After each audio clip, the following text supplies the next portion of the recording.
Now, we are in James chapter 2, verse 10, quoting from the King James Bible, quote, "Whosoever shall keep the whole law, and yet offend in one point, he is guilty of all," unquote.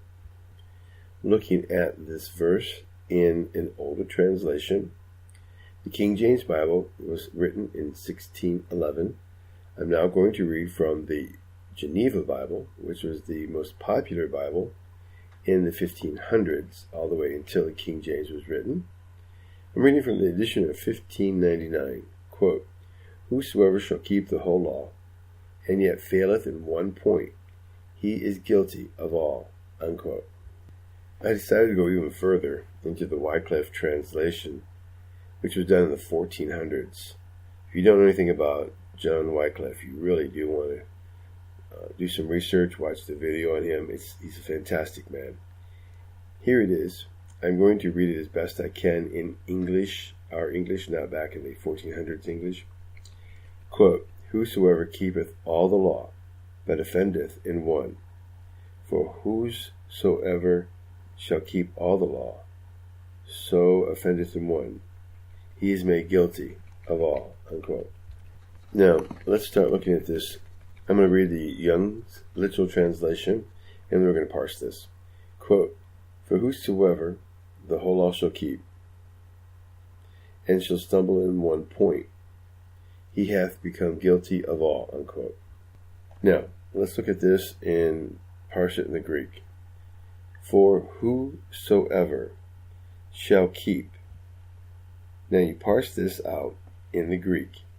Shall keep is in a future tense, active voice, indicative mood.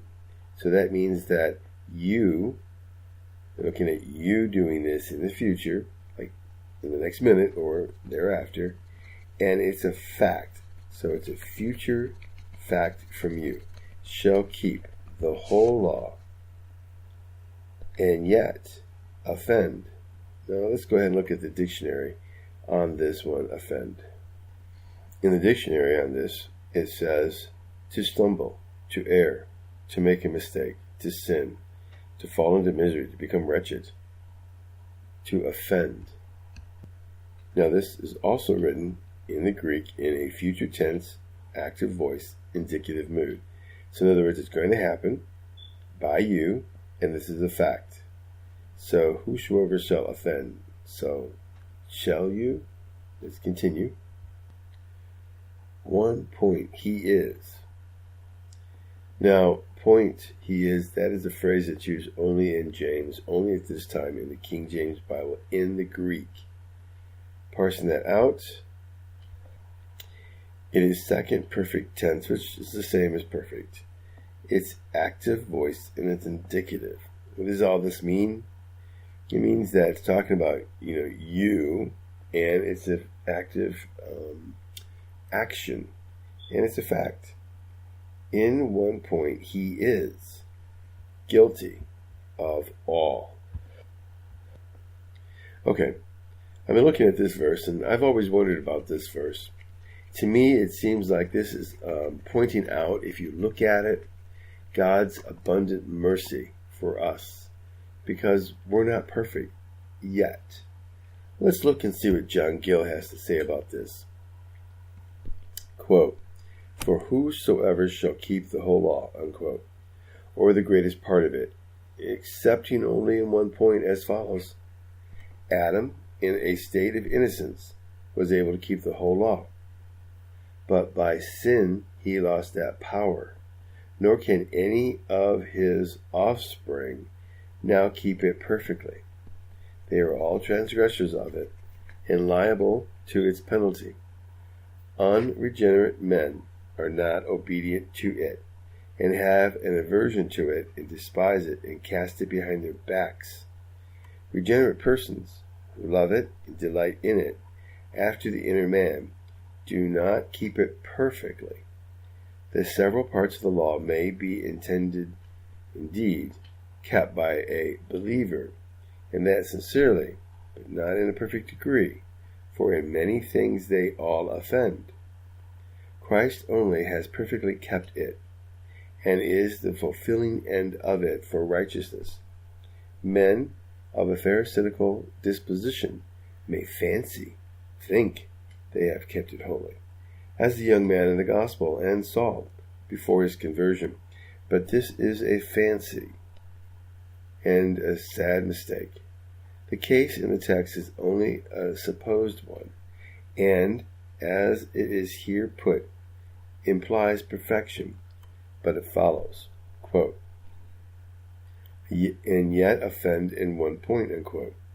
Sin, which is a transgression of the law, is an offense to God the Father, who is of purer eyes than to behold it, to Jesus Christ, who loves righteousness and hates iniquity, and to the blessed Spirit, who is grieved and vexed by it, and to the justice of God, who being injured by it demands satisfaction, and to the law of God, which accuses, convinces, reproves, and condemns for it.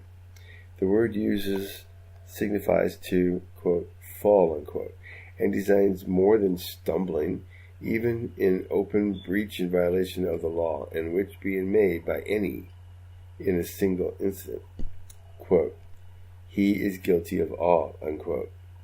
This seems to agree with some common sayings of the Jews, that he that is suspected in one thing is suspected in the law, and he that keeps this or the other command keeps the whole law, and he that breaks this or the other command breaks the whole law, as whether it respects the Sabbath or adultery or that command. Thou shalt not covet, or any other. And this must be understood not of every particular command in the law, as if he is guilty of murder, it is in that instance also guilty of adultery, or he that is guilty of adultery is in this instance guilty of murder.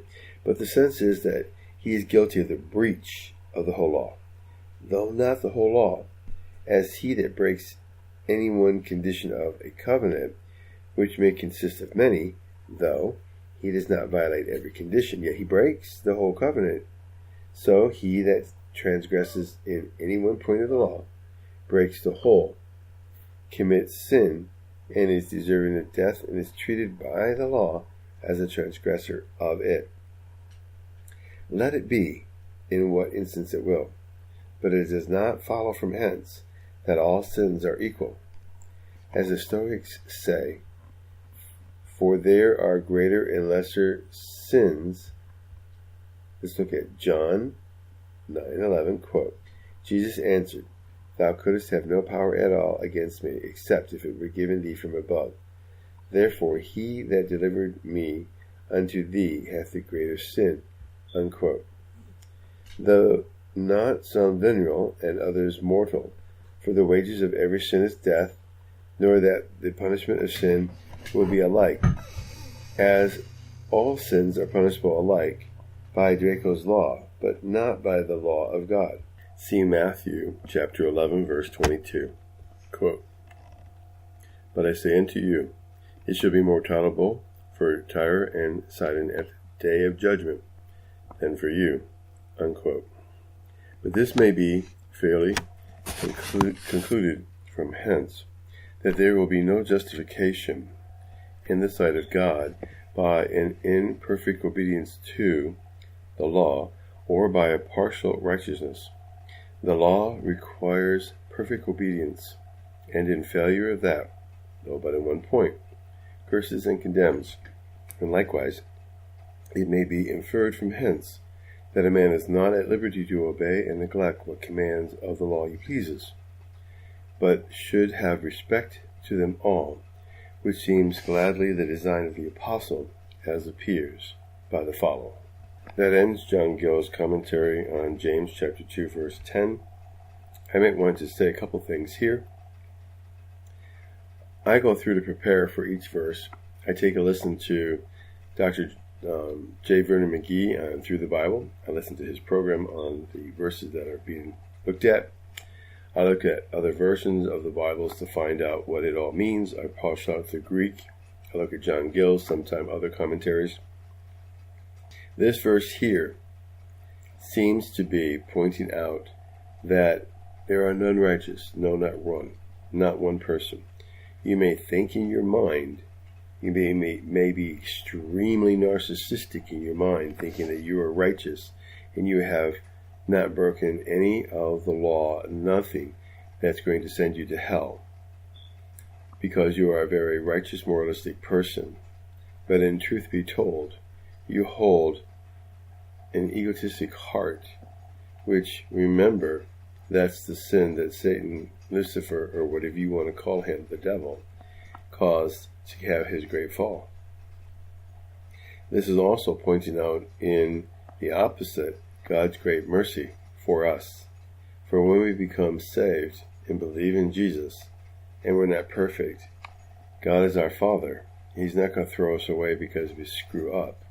He's going to help us like he helped David when he screwed up several times. So, look at God's mercy. Always ask for forgiveness when you see faults. And look at God's mercy and see how much he loves you. This ends James chapter 2, verse 10, discovering the Scriptures.